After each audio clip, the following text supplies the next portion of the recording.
আকাশ বাতাস প্রকম্পিত করে মুসলমানের বাচ্চার মতো সিংহের গর্জন দিয়ে সকলেই কালিমাতুশ শুকর আদায় করি আলহামদুলিল্লাহ। সবাই পড়ি রব্বানা লাকাল হামদ হামদান কাসীরান তাইয়িবান মুবারাকান ফীহি ইয়া রাব্বি লাকাল হামদু কামা ইয়ানবাগী লিজালালি ওয়াজহিকা ওয়া আযীমি সুলতানিক। আমরা জগৎ সমূহের মালিক আল্লাহ রাব্বুল আলামিনের প্রশংসা আদায় করলাম।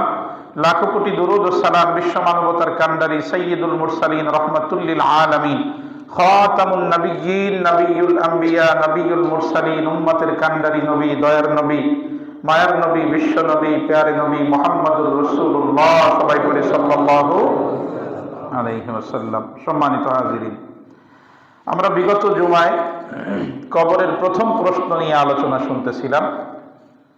ইনশাআল্লাহ আজকের জুমায় আমরা কবরের দ্বিতীয় যে প্রশ্ন, মা দীনুক, তোমার দিন কি, তোমার ধর্ম কি, এ ব্যাপারে আমরা আলোচনা শুনবো ইনশাআল্লাহ।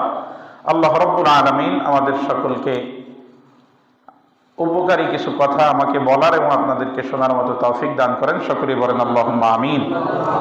সম্মানিত হাজিরিন, কবরে যখন কোনো মানুষকে রাখা হবে তখন ওই মানুষকে তিনটা প্রশ্ন করা হবে। এক নাম্বার হলো মান রব্বুক,